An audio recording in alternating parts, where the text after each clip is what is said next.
ഹരിമോനെ, എന്താ അമ്മ? മോനെ, അമ്മയ്ക്ക് കോണിപ്പടി കയറി മേളി വന്നു. മോന്റെ മുറി വൃത്തിയാക്കാൻ പറ്റില്ല. അമ്മയോട് ഞാൻ എത്ര പ്രാവശ്യം പറഞ്ഞിരിക്കണു എന്റെ മേലത്തെ മുറി അമ്മ എടുത്തിട്ട് താഴത്തെ അമ്മയുടെ മുറി എനിക്ക് തരാൻ. അതാകുമ്പോ കോണിപ്പടി കയറി മേലോട്ട് വരണല്ലോ, ഇറങ്ങി താഴോട്ട് വന്നാ പോരായിരുന്നോ? ഈ വയ്യാത്ത കാലം വെച്ച് ഞാനിനി കോണിപ്പടി കയറണോ? അമ്മയൊന്നും മിണ്ടാതിരിക്കമ്മ, അല്ലെങ്കിൽ തന്നെ നിക്ക് വക്കീൽ പരീക്ഷയ്ക്ക് ഇശി പഠിക്കാനുണ്ടേ. അതിന്റെ ഇടയ്ക്കായി ബഹളം. ഈ റൂം ഇത്തിരി വൃത്തികേടായി കിടന്ന എന്താ ഇപ്പൊ കുഴപ്പം? അങ്ങനെ കിടക്കട്ടെ വൃത്തികേടായി. എന്നാ അങ്ങനെ കിടക്കട്ടെ. ഇല്ലെങ്കിൽ കുട്ടിമാളുവിനെ വിടാന്ന് വിചാരിച്ചിട്ടാ. ഏത് കുട്ടിമാളു? പുതിയതായിട്ട് വന്ന നമ്മുടെ ബാല്യക്കാരി. അമ്മോട് അങ്ങോട്ട് പറയാനിരിക്കുകയായിരുന്നു ഞാൻ. ഈ വൃത്തികേടായി കിടക്കുന്ന റൂമിനകത്തിരുന്ന് എങ്ങനെയാ ഞാൻ വക്കീൽ പരീക്ഷയ്ക്ക് പാച്ചുക? അതുകൊണ്ട് കുട്ടിമാളുവിനെ ഇങ്ങോട്ട് കയറ്റി വിടുക, വൃത്തിയാകട്ടെ.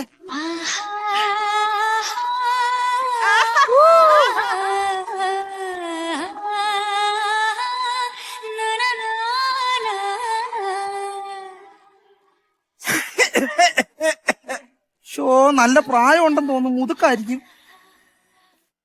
യോ അല്ല. എന്തിനാ വന്നേ?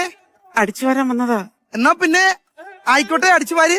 ഓംബ്ര, അതൊരു ക്രിക്കറ്റ് കളിക്കാരനല്ലേ? അത് ബുംറ. അല്ല, ഈ പുംബ്രയെന്ന് പറഞ്ഞാൽ അത്രയ്ക്കങ്ങ് തമാശയാണോ ഇങ്ങനെ അങ്ങോട്ട് ചിരിക്കാൻ? ഞാൻ ചോദിച്ചത് മനസ്സിലായില്ലെന്നുണ്ടോ? ഉവ്വോ ആണോ? അയ്യോ, എന്നാ പിന്നെ ഞാനങ്ങനെ അടിച്ചു വരാം. എന്നാ പിന്നെ അങ്ങോട്ട് അടിച്ചു വാരുക. നീയായി നിന്റെ പാവാടയായി. പാവാടയോ? നീയായി നിന്റെ പാടായി. ഒരു കൂട്ടം ചോദിക്കട്ടെ കുട്ടിയോട്? ചോദിക്കുക. കുട്ടി പുതുതായി ഇവിടെ ബാല്യക്കാരിയായിട്ട് വന്ന ആ കുട്ടിയാണോ? വന്നിട്ട് കുറച്ചീസേ ആയിട്ടുള്ളൂ. കുട്ടി എടുത്തിയാ? കുട്ടി നടത്തിയോ? കുട്ടി നടത്തിയല്ല, കുട്ടി എടുത്തിയാ? ഞാൻ കിഴക്കെടുത്തു. കുട്ടി കിഴക്കെടുത്താൽ അപ്പൊ സൂര്യൻ എവിടെ പോയി ഉദിക്കും? സൂര്യൻ ചമ്മിപ്പോവില്ലേ അപ്പോ? അതല്ല, ഞാൻ കിഴക്കെടുത്ത കുട്ടിയാണെന്ന്. കിഴക്കെടുത്ത കുട്ടിയായി നിക്കണേ. അത് ശരി. ഈ കിഴക്കെടുത്ത വീട്ടിലെ തെക്കേ പറമ്പില് സ്ത്രീകൾ ശരിയായിട്ട് കുളിക്കണ ഒരു വലിയ കുളം ഉണ്ടായിരുന്നല്ലോ, അവിടെ ഉണ്ടോ? ഉണ്ടോ? ഉണ്ട്. മൂടിയിട്ടില്ല. ഇല്ല. ആ കുളത്തിനോട് ചേർന്നിട്ടേ ചാഞ്ഞു നിൽക്കുന്ന ഒരു പൂത്ത മാവ് ഉണ്ടായിരുന്നല്ലോ, അതുണ്ടോ? ഉണ്ട്. ആ മാവ് അവിടെ തന്നെ ഉണ്ട്. അത് ശരി. പക്ഷേ അതിന്റെ മുന്നിലുണ്ടായിരുന്ന കുറ്റിക്കാട് അങ്ങനെ വെട്ടിത്തെളിച്ചിരിക്കണു. ഷോ, കഷ്ടായി പോയില്ലോ അത്. എന്താ ഇപ്പൊ അങ്ങനെ? ആ കുറ്റിക്കാട് എന്നെ എന്തോരം സഹായിച്ചിട്ടുണ്ട് എന്നറിയോ കുട്ടിമാളുണ്ട്? ഹായ്, എന്തോരം വലുതായത്. ഇഷ്ടായോ വലിപ്പം? ഇമ്മിണി സമയമെടുക്കുമല്ലേ ഇത് വൃത്തിയാക്കി എടുക്കാനായിട്ട്? വാ, എന്റെ അമ്മമ്മയുടെ കയ്യിലും ഇതുപോലൊരു സാധനം ഉണ്ട്, പക്ഷെ ചെറുതാ. അയ്യോ, അത് ഈ സാധനം അല്ലാതെ. പിന്നെ അത് ഈ മുറുക്കി തുപ്പണ തുപ്പൽ കോളാമ്പയാണ്. ആണോ? ഇത് ഗ്രാമഫോണാണ്. എന്നാ പിന്നെ ഇതെടുത്ത് കറക്കി വിളിച്ചാലോ? അയ്യോ, അതങ്ങനെ വിളിക്കണ ഫോണല്ല. പിന്നെ ഈ പാട്ട് കേൾക്കണ സൂത്രാണ്. തമ്പ്രാൻകുട്ടി, എന്നെ അങ്ങനെ വിളിക്കണ എനിക്ക് ഇഷ്ടല്ല. ക്ഷമിക്കുക. ആരും എന്നെ അങ്ങനെ വിളിക്കണ എനിക്ക് ഇഷ്ടല്ല, പ്രത്യേകിച്ച് കുട്ടി വിളിക്കണ ഇഷ്ടല്ല. അറിയോണ്ട് വിളിച്ചു പോയതാ. ഹരിയേട്ടാന്ന് വിളിച്ചാ മതി. ഇത്രയും വലിയ തറവാട്ടിലെ ഒരാളുടെ മുഖത്ത് നോക്കി നിക്കങ്ങനെ വിളിക്കാൻ സാധിക്കില്ല. നിക്കാവില്ല. നിക്ക് നോക്ക്. നിക്കാവില്ല. നിക്ക് നോക്ക്. ആഞ്ഞൊന്ന് നിക്ക് നോക്ക്. നിക്കാൻ പറ്റും. നിക്കാൻ പറ്റും. നിക്കിട്ടാ വിടൂ. നിക്ക. ഹരിയേട്ടാ. അയ്യോ, ഒന്നൂടെ വിളിക്ക, ഒന്നൂടെ നിക്ക. ഹരിയേട്ടാ. കുട്ടിമാളു. ഹരിയേട്ടാ. കുട്ടിമാളു. ഹരിയേട്ടാ. കുട്ടിമാളു. പൂത്ത പോൽ ഒരു മാത്രയോ നെഞ്ചിലെ കുളിർവല്ലിൽ പണിമഞ്ഞുവൈനകൾ മൂളിയോ രാത്രികൾ പൂത്ത പോൽ ഒരു മാത്രയോ. ഹായ്, എന്തോരം പുസ്തകങ്ങളാ ഇവിടെ. ഞാൻ അന്യായ വായനക്കാരനാട്ടോ. ഞാനും പുസ്തകം വായിക്കുന്ന കൂട്ടത്തിലാ. അങ്ങനെയാണെ ഞാനൊരു കൂട്ടം ചോദിക്കട്ടെ കുട്ടിമാളുവിനോട്? ചോദിക്ക. എന്താ ഇപ്പൊ ചോദിക്കുക? എന്തുണ്ടെന്ന് ചോദിക്കുക. ബഷീറിന്റെ മതിലുകളിൽ എന്താ എഴുതിയിരിക്കണേ? പരസ്യം പതിക്കരുത് എന്നല്ലേ? പരസ്യം പതിക്കരുത് അല്ല, ബഷീറിന്റെ സുലൈമാന്റെ മതിൽ അങ്ങനെ എഴുതി വെക്കുന്നത്. അതല്ല ഞാൻ ചോദിച്ചത്. അങ്ങനെയൊക്കെ ചോദിച്ചാല് വായിച്ചിട്ടില്ല. ഇല്ല. ഈ കുട്ടിക്ക് ഒന്നും അറിയില്ല, വന്ന പണി അങ്ങോട്ട് എടുക്കുക. എന്നാ പിന്നെ നോമങ്ങട് അടിച്ചു വരാം. ഒന്നങ്ങട് മാറി നിക്ക. മാറി നിക്ക. എന്താ പറ്റിയേ? എന്താ കുട്ടി പറ്റിയേ? വീണു മടുത്തു. എന്തിനാ ഈ മടുക്കുന്നവരെ വീഴാൻ പോണേ? മടുക്കുന്നതിന് മുമ്പ് അങ്ങോട്ട് നിർത്തുക. അതല്ല, പിന്നെ വീണപ്പോ കാല് മടുത്ത് കയറിയെന്ന്. മടുത്തോ? ആ. അയ്യോ, ഞാന് പട്ടണത്തിൽ നിന്ന് കൊണ്ടുവന്നൊരു പാമ്പുണ്ട്, അത് പൊരട്ടി തരട്ടെ? ആ. കാലങ്ങോട്ട് പൊക്കി വെക്കുക. അയ്യോ, കാല് പൊക്കി വെക്കുക. അയ്യോ, അയ്യോ. പിന്നെ ആ, പുറത്തിറങ്ങി നടക്കുമ്പോ ചെരുപ്പിട്ടിട്ട് നടക്കണം കേട്ടോ. അതെന്താ? കാലിന്റെ തൊലിയുടെ അകത്തൂടെ വരെ ഇരുന്ന് കേറുന്നു മേലോട്ട്. അയ്യോ, അത് വരെയല്ല, പിന്നെ വെരിക്കോസ്. മൂതുക്കാരുന്നടേ.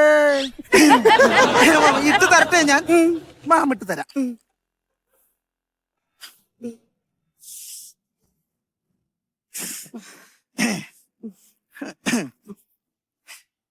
ഇവിടെ വേദനയുണ്ടോ?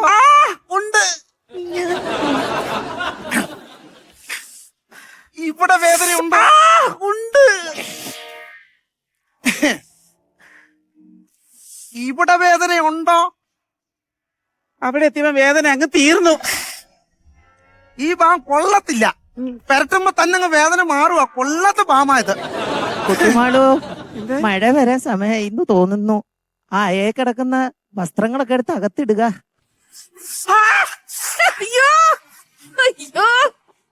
എന്തായി കാട്ടിയേ കുട്ടി? എന്തായി കാട്ടിയേ? അങ്ങോട്ട് മാറിയിക്ക. ധിക്കാരം കാട്ടുക. പേടി കൊണ്ടാ. പേടി കൊണ്ട് ഇങ്ങനെ ചെയ്യാ? ഇടിവെട്ടിയെന്ന് പറഞ്ഞ പേടി കൊണ്ട് ഇങ്ങനെ അങ്ങ് പിടിക്കാ ചെയ്യാ? അത് പേടിച്ചിട്ടാണെങ്കിൽ ഇങ്ങനെയല്ലേ പിടിക്കുക? അറിയാഞ്ഞിട്ടാ. അല്ല, എന്തറിയാഞ്ഞിട്ട് ധിക്കാരി? ഓടി വന്നിട്ട് ഇങ്ങനെ പിടിക്കുക. അറിയാതെ പറ്റിപ്പോയതാ. ഇങ്ങനെ ഇപ്പൊ പിടിച്ചോണ്ടിരിക്കുന്ന സമയത്ത് അമ്മച്ച് കയറി വന്നാലോ? ശരിയാ, എന്റെ ഭാഗത്തോട്ട് തെറ്റ്. കേട്ടോ, ഒരിക്കലും ഇങ്ങനെ പിടിക്കരുത്. ഇല്ല. എന്താച്ചാ ഹരിയേട്ടന് അത് ഇഷ്ടല്ല. കേട്ടോ, തെറ്റായിപ്പോയി. വിഷമായോ? പേടിക്കണ്ട കേട്ടോ. ഹരിയേട്ടന് അത് ഇഷ്ടമല്ലാത്തോണ്ടാ അങ്ങനെ പിടിക്കണേ. കേട്ടോ, അയ്യ, ഇഷ്ടമല്ലാത്തോണ്ടാ. കുട്ടിമാളു, എന്നാ ഒരു കാര്യം പറയട്ടെ ഹരിയേട്ടൻ. കുട്ടിമാളു ആ കട്ടിലേക്കൊന്ന് ഇരിക്കാവോ എന്ന് ചോദിച്ചതിന് മുമ്പ് ഇരുന്നോ? അല്ലല്ല, ഇരുന്നോ. പിന്നെ കുട്ടിമാളു എവിടം വരെ പോയിട്ടുണ്ട്? ഞാന് ഊട്ടി വരെ പോയതാ. അപ്പൊ പിന്നെ അച്ഛനും അമ്മയും കയ്യോടെ പിടിച്ച് ഇവിടെ തിരിച്ചുകൊണ്ടുവന്നു. അയ്യോ, അപ്പൊ നീ നിന്റെ പേര് കുട്ടിമാളൂന്നല്ല, പിന്നെ ഊട്ടിമാളു. ഞാൻ അതല്ല ചോദിച്ചത്. പിന്നെ കുട്ടിമാളു എവിടം വരെ പഠിച്ചിരിക്കണൂന്ന്? ഞാന് 5ാം ക്ലാസ് വരെ പഠിച്ചിട്ടുള്ളൂ. 5ാം ക്ലാസ് വരെ പഠിച്ചിട്ടുള്ളൂ. ഇനി കുട്ടിമാളുവിന് പഠിക്കാൻ ഇഷ്ടാണോ? ഈ പ്രായത്തിലോ? പ്രായമൊന്നും ഒരു വിഷയമല്ലല്ലോ. ഒരു കാര്യം ചെയ്യാ, ഈ ബുക്ക് അങ്ങോട്ട് പിടിക്കുക. എത്ര അക്ഷരങ്ങളുണ്ട്? അയ്യോ, ഇതിന് 350 പേജ് ഉണ്ടല്ലോ. അറിയോ? 2, 3? ഇതൊന്നും അറിയില്ലേ കുട്ടിക്ക്? ഒരു കാര്യം ചെയ്യാ, കുട്ടിക്ക് വിദ്യാഭ്യാസത്തിനുള്ള യോഗ ഉണ്ടെന്നു കൈ നോക്കി ഞാൻ അങ്ങോട്ട് പറയട്ടെ എന്ന് ചോദിക്കുന്ന കൈ. അല്ല, ഇങ്ങോട്ട് നീട്ടുക. ഞാൻ നോക്കി പറയാം. ഇങ്ങോട്ട് താ, കൈ ഇങ്ങോട്ട് താ, കൈ ഇങ്ങോട്ട് താ. കൈ നോക്കി പറയട്ടെ ഹരിയേട്ടൻ? എന്തായി കാണിച്ചത്? അപ്പൊ തുടച്ച് വൃത്തിയാക്കിയിട്ടേ നോക്കാൻ പാടുള്ളൂ എന്നാ ശബ്ദം. ഉണ്ട്. വിദ്യാഭ്യാസ യോഗ ഉണ്ട്. താണ്ടി തുമ്പത്ത് കാണില്ലേ? ഇതാണ് രേഖ. ഏത് രേഖ? അംഗനവാടി രേഖ. ആണോ? അത് കഴിഞ്ഞാൽ 1 വർഷം കഴിയുമ്പോ 1ാം ക്ലാസ് രേഖ. പിന്നെ 2ാം ക്ലാസ്, 3ാം ക്ലാസ്, 4, 5, 6, 7, 8, 9, 10, പിന്നെ ഡിഗ്രി. അങ്ങനെ എനിക്ക് 10 വരെ പഠിച്ചാൽ മതി. ഇതാ ഇപ്പോഴത്തെ പെൺകുട്ടികളുടെ ഒരു സ്വഭാവം. ഉന്നത വിദ്യാഭ്യാസം ഇഷ്ടല്ല. ഇങ്ങനെ തുടങ്ങിയപ്പോ എന്താ ചെയ്യാ? ഹരിയേട്ടന് ഇവിടെ അമ്മ മാത്രമേ ഉള്ളൂ? അല്ല, അച്ഛനുണ്ട്. അച്ഛൻ എവിടെ? പക്ഷെ അച്ഛനൊരു മുഴുക്കുട്ടിയനാ. ആണോ? യോഗ ക്ലാസ്സിന് വിട്ടിരിക്കാ കുടി മാറാനായിട്ട്. എന്നിട്ട് കുടി മാറിയോ? എവിടുന്ന്? ഇപ്പൊ തലകുത്തിനെ ശീർഷാസ്ത്രത്തിൽ നിന്നിട്ടാ കുടിയേ. കുട്ടിമാളിന്റെ വീട്ടില് കുട്ടിമാള് മാത്രമേ ഉള്ളൂ. എന്റെ അച്ഛനും അമ്മയും തമ്മിലും ഒരു സ്വരച്ചേർച്ചയും ഇല്ല. അല്ല, അതങ്ങനെ രണ്ടുപേരും തമ്മിൽ സ്വരച്ചേർച്ച ഉണ്ടാവില്ല. അതെന്താ? കാരണം അച്ഛന്റെ സ്വരം അങ്ങനെയും അമ്മയുടെ സ്വരം അങ്ങനെയല്ലേ ഉണ്ടാവില്ല. പക്ഷെ ഇവിടെ നേരെ മറിച്ചാട്ടോ. അച്ഛനും അമ്മയും തമ്മിൽ നല്ല സ്വരച്ചേർച്ചയാ. അതെങ്ങനെ? അച്ഛന്റെ അമ്മയുടെ ശബ്ദം അങ്ങനെ ആയതുകൊണ്ടേ. എനിക്ക് ആരുമില്ല. ഉണ്ട്. കുട്ടുമാളൂര് ഞാനുണ്ട്, ഹരിയേട്ടനുണ്ട്. കുട്ടുമാളൂന് ഹരിയേട്ടനുണ്ട്. ഈ ചേരാത്ത മുടിയുണ്ട് ഹരിയേട്ടന്റെ. ഹരിയേട്ടൻ എന്നെ ചതിക്കുവോ? ഇല്ല, ഹരിയേട്ടൻ ആരെ ചതിക്കില്ല. സത്യം, ആരെ ഇതുവരെ ചതിച്ചിട്ടില്ല. ഹരി നുണ. ഇല്ല. ഹരിയേട്ടന് വേറെ പ്രേമമില്ലേ? ഇല്ല. എന്ത് ദേവദോഷ പറഞ്ഞ വേറെ പ്രേമം ഇല്ല. ഹരിയേട്ടന് ദീപ്തി എന്നൊരു പെണ്ണുമായി പ്രണയമില്ലേ? എന്റെ ഈശ്വര, എനിക്ക് അങ്ങനെ കുട്ടി അറിയ പോലില്ല. ഈ ദീപ്തി എന്നും ഹരിയേട്ടന് കത്തയക്കാറില്ലേ? ഇല്ല, എനിക്ക് അങ്ങനെ ഒരു കത്ത് വന്നിട്ടില്ല. എന്നാ അങ്ങനെ ഒരു കത്ത് ഹരിയേട്ടന് വന്ന കത്ത് എന്റെ കയ്യിലുണ്ട്. ഇല്ല, അങ്ങനെ അയക്കാറില്ല. എനിക്ക് അറിയില്ല ദീപ്തിയെ. ഇതാ ദീപ്തി അയച്ച കത്തായത്. നോക്കട്ടെ, ഏത് ദീപ്തിയാന്ന് അറിയണല്ലോ അപ്പൊ അത്. എടി മുതുക്ക് വേണ്ടേ? എടി നിനക്ക് എന്തിനാ കാരണം ഇത്? എടി നിനക്ക് അച്ഛനാഭിജാസം ഉണ്ടാടി നിനക്ക്? എടി ഇത് ദീപ്തി അയച്ച കത്തല്ലടി ഇത്. പിന്നെ എടി ഇത് ബാങ്കിൽ നിന്ന് വന്ന ജപ്തിയാടി ഇത്. അച്ഛനും അറിയാതെ ജപ്തി ഏതാ ദീപ്തി ഏതാന്ന് അറിയാൻ വേണ്ടി ഒരാഴ്ച ഇത് കൈവച്ചോണ്ടിരുന്നാടി. അയ്യോ, എന്റെ പുസ്തകം അടക്കം ഇപ്പൊ ബാങ്കുകാർ കൊണ്ടുപോണേ ജപ്തിയായി. അയ്യോ അയ്യോ. വള്ളുവനാടൻ പോയി. എന്റെ വള്ളുവനാടൻ പോയാ? ഇല്ലടി, ബാങ്കുകാർ വന്ന് വീടും ജപ്തി ചെയ്തോണ്ടിരിക്കുമ്പോ നിന്റെ അമ്മൂമ്മയുടെ അങ്ങനത്തെ വള്ളുവനാടൻ പറഞ്ഞോണ്ടിരിക്കാണ് ഞാൻ. അയ്യോ, അപ്പൊ ഈ കുട്ടിമാളു? നീ കുട്ടിമാളുമല്ല, നീ നെക്കട്ടുമാളു.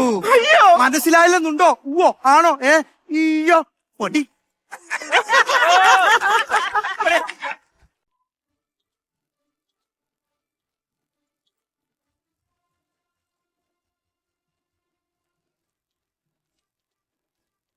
നീ എന്തോടി ഉണ്ടക്കണം വെച്ച് എന്നെ നോക്കിക്കൊണ്ടിരിക്കുന്നത്? നിങ്ങൾ ഇങ്ങനെ താടിക്ക് കൈ കൊടുത്തോണ്ടിരിക്കാതെ ഈ അലമാരക്കത്ത് തീരുമാനം ഉണ്ടാക്കാൻ നോക്ക്. ഒരു കാര്യം ചെയ്യടി, ഈ താടിക്കൊന്ന് കൈയെടുത്തിട്ട് അലമാരി എടുത്ത് ഞാൻ ഇവിടുന്ന് ഇങ്ങോട്ട് താടിക്കൊട്ടി കയറ്റി വെക്കാൻ.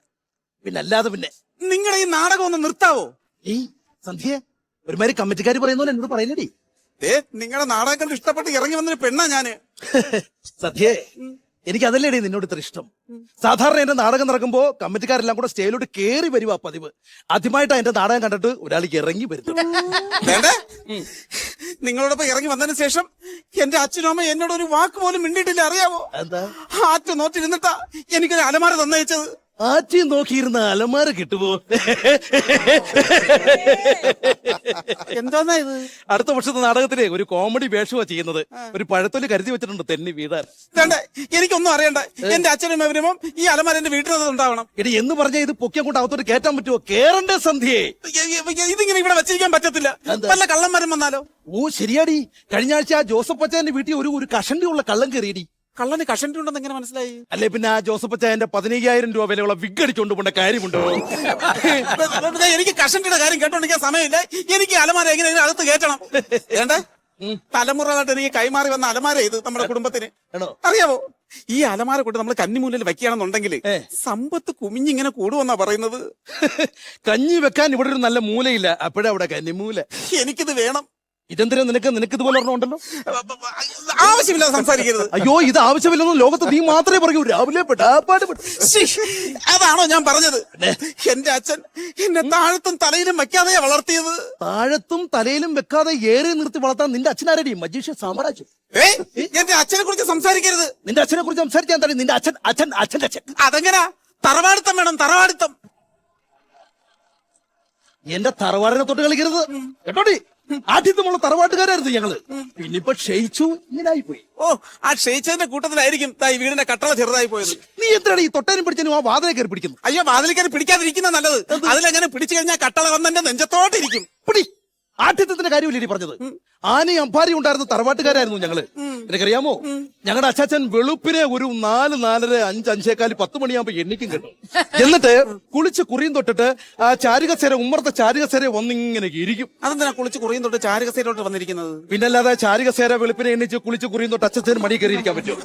അങ്ങനെ ഇരിക്കുമ്പോ ഒരു 7 ആന ഇങ്ങനെ ഉമ്മറത്ത് നിരത്തി നിർത്തും. അയ്യോ, അതെന്തിനാ 7 ആന ഇങ്ങനെ നിരത്തി നിർത്തുന്നത്? പിന്നല്ലാതെ ഈ 7 ആനയും കൂടെ നമുക്ക് വാരിക്കൂട്ടി ഒരു ഉള്ളിച്ചാക്കിനകത്ത് കയറ്റി വെക്കാൻ പറ്റുമോ? പിടി. ആദ്യത്തിന്റെ കാര്യം പറയുമ്പോ അങ്ങനെ അച്ചാച്ചൻ ഇങ്ങനെ ഇരിക്കുന്ന സമയത്ത് രാവിലെ വെളുപ്പിനെ ഒരു 4, 4:30, 5, 5:15, 10 മണിയാകുമ്പോ ഈ ആൾക്കാർ ഇങ്ങനെ പുലർച്ചെ ഇങ്ങനെ ക്യൂ ആയിട്ട് ഞങ്ങളുടെ വീടിന്റെ ഉമ്മറത്ത് വന്ന് നിൽക്കുമ്പടി. വെളുപ്പിനെ രാവിലെ വരും ക്യൂ ആയിട്ട് ഓരോരുത്തർ വരിയായിട്ട് ഉമ്മറത്ത് വന്ന് ഇങ്ങനെ നിൽക്കും. വരിയായിട്ടേ ഉമ്മറത്ത് വന്ന് നിൽക്കും കേട്ടോ. ഇപ്പം തൊട്ടേ നിനക്ക് മറുപടി ഇല്ലയോ? നിനക്കൊന്നും മിണ്ടണ്ടേ? ഞാനൊരു കാര്യം ചോദിച്ചോട്ടെ, ഈ വെളുപ്പിന് 6, 6:30 ആൾക്കാർ ഇങ്ങനെ വരിയായിട്ട് വന്ന് നിൽക്കാനേ അത് നിങ്ങളുടെ വീടാണോ അതോ കംഫർട്ട് സ്റ്റേഷൻ ആണോ? ചോദിച്ചു മേടിച്ചാണല്ലോ ഭഗവാനെ. നാടകത്തിന്റെ ആദ്യത്തിന്റെ കാര്യം പറഞ്ഞോണ്ടിരിക്കുമ്പോഴത്തേന് അപ്പൊ അച്ഛൻ വന്ന് ഈ കസേരയിൽ ഇങ്ങനെ ഇരിക്കുന്ന സമയത്ത് അപ്പുറത്തെ വീട്ടിലെ ദിവാകരൻ ചേട്ടൻ കയറി വരും. ഓരോ ദാരിദ്ര്യം പറയും. അപ്പൊ അച്ഛൻ ഒന്നും നോക്കുന്നില്ല, കൈ അടിച്ചങ്ങ് സഹായിക്കും. അത് കഴിയുമ്പോ ഈ ദിവാകരൻ ചേട്ടന്റെ ഭാര്യയുണ്ട് സരോജിനിയൊക്കെ, നേരെ വരും, ദാരിദ്ര്യം പറയും. അച്ഛനും പിന്നെ ചോദ്യമില്ല പറച്ചിലുമില്ല, കൈ അടിച്ചങ്ങ് സഹായിക്കും അച്ഛൻ. എന്നിട്ട് പച്ച ഇപ്പൊ ഇവിടെ ഉണ്ട്. അച്ഛൻ ആ ദിവാകരൻ ചേട്ടന്റെ വീട്ടിൽ ഇപ്പൊ കിളയ്ക്കാൻ നിൽക്കുക. എല്ലാരെയും കൈയടിച്ച് സഹായിച്ചുകൊണ്ടിരുന്ന മനുഷ്യൻ ഇപ്പൊ കിളച്ച് കൈ കളിച്ച് അവിടെ ഇരിക്കുന്നു. പാവം അച്ഛാ. ഇങ്ങനെ ഒരു പുഴുങ്ങിയ തന്ത എന്റെ അച്ഛനെ പോലെ പറഞ്ഞോ. അച്ഛൻ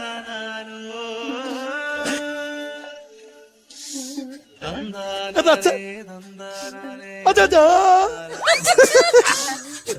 എന്റെ അച്ഛൻ എന്നെ വളർത്തി വലുതാക്കി. എന്റെ അച്ഛൻ എന്നെ ഈ നിലയിലെത്തിച്ചത് എന്റെ അച്ഛനാ. ഒരു വർഷം പനയത്തമ്പലത്ത് ഉത്സവം നടക്കുക. എന്റെ നാടകം കാണാൻ ഞങ്ങളുടെ അച്ഛൻ എന്റെ കൂടെ വന്നിട്ട് ഫ്രണ്ടിൽ വന്നിരുന്നു. ഞാനെ കളിച്ചം കേറുക, അടിച്ച് പന്തലേക്കറ്റ് വെക്കുക നാടകം ഞാനെ. അപ്പൊ എന്തോ ഓഡിയൻസിന്റെ പ്രശ്നം കൊണ്ടാണെന്ന് തോന്നുന്നു, ഡയലോഗ് തെറ്റുന്നു, നാടകം പൊളിക്കുന്നു. ഓഡിയൻസിന്റെ പ്രശ്നം. ഞാനങ്ങനെ വിട്ടുകൊടുക്കത്തില്ലല്ലോ. ഈ നാടകം പൊളിഞ്ഞതും ആ നാട്ടുകാരെല്ലാം കൂടി ചേർന്ന് എന്റെ അച്ഛനെ ഇഞ്ച ചതയ്ക്കുന്ന പോലെ അവിടെ തല്ലി ചതച്ച് കളഞ്ഞു. അയ്യോ, അതെന്തിനാ അച്ഛനെ തല്ലിയത്? ചോദിച്ചപ്പോ അവര് പറയുക, നിന്റെ ഈ പരത്തെ അച്ഛനുള്ളതുകൊണ്ടാണ് നീ ഭൂമി ചരിച്ചതെന്നും ഇവിടെ നാടകം കളിക്കാൻ വന്നതെന്നും പറയും. ഞാനൊരു കാര്യം ചോദിച്ചോട്ടെ, പ്രേമിച്ച് നടക്കുന്ന സമയത്ത് നിങ്ങൾ എന്റെ അടുത്ത് എന്താ പറഞ്ഞത്? നിങ്ങളെ വീടൊരു ശ്രീകോവിൽ ഓർത്ത വീടല്ലേ പറഞ്ഞത്? ഇതാണോ ശ്രീകോവില്? ഇപ്പോഴും ഞാൻ കള്ളം പറയുന്നില്ലല്ലോ, ഇപ്പോഴും സത്യമല്ലേ പറയുന്നുള്ളൂ. എടി, ഈ ലോകത്ത് ഏതെങ്കിലും ഒരു ശ്രീകോവിലിന് വലിയ വാതിൽ ഉണ്ടാടി എല്ലാ ശാന്തിമാരും കുനിഞ്ഞാകത്തോട്ട് കയറും. ഈ വീട്ടിനകത്ത് അടുപ്പ് പുകയുന്ന നിങ്ങൾ കണ്ടിട്ടുണ്ടോ? പുകയില്ലാത്ത അടുപ്പ് മേടിച്ച് വെച്ചിട്ട് പുകയുന്ന അടുപ്പ് ഞാൻ ഇവിടുന്ന് കാണിച്ചു. നിങ്ങളോട് ഇറങ്ങി വരുന്ന സമയത്ത് എന്റെ അമ്മ എന്നോടൊരു വാക്ക് പറഞ്ഞിരുന്നു, പെറ്റ വയറിനെ വേദന അറിയുള്ളൂ എന്ന്. ഒരു 10 മാസം കഴിയട്ടടി, അറിയിച്ച് തരുന്നുണ്ട് ഞാൻ. നിങ്ങൾ ദൂർത്തുണ്ടല്ലോ, നിങ്ങൾ ദൂർത്ത ഇത് എല്ലാത്തിനും കാരണം അറിയാം. ഞാൻ എന്ത് ദൂർത്യം നീ പറയുന്നു? നിങ്ങൾക്ക് നല്ലൊരു വീട് വെക്കാൻ ലൈഫിൽ നിന്ന് കുറച്ച് കാശ് കിട്ടിയായിരുന്നോ? ഈ കാശ് നിങ്ങൾ കോവളത്ത് കൊണ്ടുപോയി അടിച്ചു പൊളിച്ച് കളയേണ്ട കാര്യം ഉണ്ടായിരുന്നോ? ഇതാണ് ഈ ആണുങ്ങൾ ചെയ്യുന്ന കാര്യങ്ങളൊന്നും പെണ്ണുങ്ങൾ അംഗീകരിക്കുന്നില്ല, സത്യസന്ധത അറിയുന്നില്ല. എന്താ ചെയ്ത്? എടീ, ഞാൻ മറ്റൊരു അനാവശ്യ ചെലവിന് വേണ്ടിയിട്ടല്ലേ ഞാൻ കോവളത്ത് പോയത്. പിന്നെ അതായത് ഈ ലോകത്ത് ഏറ്റവും കൂടുതൽ ടെക്നോളജീസ് ഉള്ളത് അറിയില്ലടി? സായിപ്പന്മാരുടെ ആണോ? ഈ സായിപ്പ് മദാമ്മയൊക്കെ ഏറ്റവും കൂടുതൽ കേരളത്തിൽ വരുന്ന സ്ഥലം എവിടാ? അയ്യോ, അത് കോവളത്ത് ആണോ? അപ്പൊ ഈ സായിപ്പ് മദാമ്മയെ നേരിട്ട് കോവളത്ത് പോയി കണ്ടിട്ട് അവര് വീട് വെക്കുന്ന ടെക്നോളജി മനസ്സിലാക്കാൻ, എന്നിട്ട് അതുപോലൊരു സ്വപ്ന സൗധം കൂടെ പണിയാൻ അതിന് വേണ്ടിയിട്ടാണ് ഞാൻ പോയത്. എന്നിട്ട് ടെക്നോളജി പഠിച്ചോ? എവിടുന്നടി? അവിടെ ചെന്നപ്പോഴാ ഉടുതുണിക്ക് മറുതുണി ഇല്ലാതെ ആ പാവത്തങ്ങൾ ആ പൊരി പേരത്ത് മണ്ണിക്കിടന്ന് ഉരുളുന്നടി. അവസാനം എന്റെ കുടുത്തിന്ന് മുണ്ടൂടെ ആ മദാമ്മയ്ക്ക് ഉരു കൊടുത്തിട്ട് ഞാൻ അറിയാമോ? അത് ശരി. അപ്പൊ കയ്യിലെ കാശും പോയി ഉടുതുണിയും പോയിട്ട് അവിടെ വന്ന് കയറുതല്ലേ? ഞാനൊരു കാര്യം പറയാം, ഇന്ന് ഈ അലമാര അകത്ത് കയറ്റിയില്ലെങ്കിൽ നാളെ സന്ധ്യ ഇല്ല. നാളെ സന്ധ്യ ഇല്ലേ? അപ്പൊ നാളെ ഉച്ച കഴിഞ്ഞ് നേരെ രാത്രിയോ? ഭഗവാനെ, സന്ധ്യക്ക് നാളെ ചെല്ലാന്ന് ഒരിടത്ത് വാക്കം കൊടുത്തു പോയല്ലോ ഞാൻ. എനിക്കൊന്നും അറിയില്ല, ഈ അലമാര എടുത്ത് അകത്ത് വെച്ചേ പറ്റുള്ളൂ. എന്നിട്ട് ഈ നശിച്ച അലമാര ഞാൻ ദൂരെ എറിഞ്ഞ ൂതാണ്ട് താടകത്തിന്റെ മുതലാളി വിളിക്കുന്ന കളി ഏതാണ്ട് കയറി ബുക്കിംഗ് ആയി. കൊണ്ടിട്ട് വാ. ഹലോ വലല്ലേ? അതെ അതെ അതെ. ഓ ആയിക്കോട്ടെ ആയിക്കോട്ടെ. ആ മതി. ഓ സന്തോഷം. ശരി ഓക്കെ ആയിക്കോട്ടെ. നിങ്ങൾ കളിച്ചിരിക്കുന്ന അലമാര എടുത്ത് വെക്കുന്നുണ്ടോ? എടി, ഒന്ന് സമ്മാനപ്പെടുത്തി കാര്യം പറയട്ടെ. ഈ അലമാര നമുക്ക് ഇനി വേണ്ട. അയ്യോ, ഈ അലമാര വേണ്ടേ? എടി, പറയുന്ന മുതലാളി ഇപ്പൊ വിളിച്ചിട്ട് പറഞ്ഞെന്തറിയോ? നമ്മളെ ഈ വർഷത്തെ പ്രൊഫഷണൽ നാടക മത്സരത്തിൽ ഞങ്ങളുടെ നാടകം കളിക്കുന്നുണ്ടേ. അപ്പോൾ എങ്ങനെയായാലും ഫസ്റ്റ് പ്രൈസ് കിട്ടുമെന്നുള്ള ഉറപ്പാണല്ലോ. അപ്പൊ 5 ലക്ഷം രൂപ കിട്ടുമ്പോ 1 ലക്ഷം രൂപ മുതലാളി എനിക്ക് തരും. അങ്ങനെയാണ് ഈ അകത്ത് കയറാത്ത അലമാര നമുക്ക് വേണോ? അപ്പൊ നമ്മൾ അലമാര എന്ത് ചെയ്യും? ഇതുപോലത്തെ ചെറിയ അലമാരി അകത്തിട്ട് കൂട്ടിയാ പോരേടി. ഇതിപ്പോ വേറെ പണിയുണ്ട്. ഈ നശിച്ച അലമാരി എനിക്ക് എല്ലാത്തിനും വിഷയം.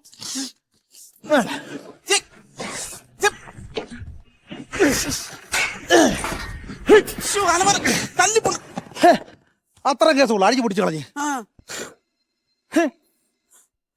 അല്ലേ ആണോ?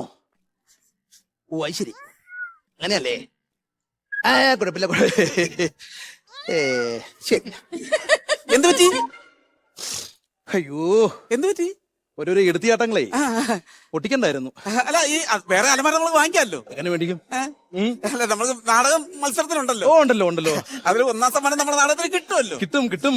അപ്പൊ പിന്നെ അതിന് 1 ലക്ഷം രൂപ കിട്ടുമല്ലോ. പക്ഷെ അതല്ല പ്രശ്നം. പിന്നെ സംഭവം എല്ലാം ഓക്കെയാണ്. പക്ഷെ അത് ഞാൻ കളിക്കുന്ന നാടകം അല്ല അവര് കളിക്കുന്നത്. അത്രേ വേറെ ഏതോ നാടകമാണ് അവര് കളിക്കുന്നത്. അയ്യോ, അപ്പൊ എന്റെ അലമാര? ഈ പൊളിഞ്ഞ അലമാര മാറ്റം ഒരു പണിയുണ്ടടി. ഈ പൊളിഞ്ഞ അലമാര നേരെ നാടകത്തിന്റെ ക്യാമ്പിൽ കൊണ്ട് 1 മാസം റിഹേഴ്സൽ കൊടുക്കാം. അതെന്തിന്? ഞങ്ങളുടെ പൊളിയുന്ന നാടകമൊക്കെ ഇങ്ങനെ ക്യാമ്പിൽ കെട്ടി 1 മാസം റിഹേഴ്സൽ കൊടുത്താൽ റെഡിയാകൂടി. ആണോ? നിങ്ങളെ ഇന്ന് ഞാൻ റെഡിയാകൂടി. അങ്ങനെ റെഡിയാകുന്നു. അയ്യോ എന്റെ തലയടിച്ച് പൊട്ടിച്ച് ചോര വരുന്നു ഇനിയിപ്പോ എന്തോ ചെയ്യും? ഒരു കാര്യം ചെയ്യ് എടുത്തോണ്ട് 6 മാസം ക്യാമ്പിലിട് റിഹേഴ്സൽ എടുത്താൽ ശരിയാവും കുട്ടി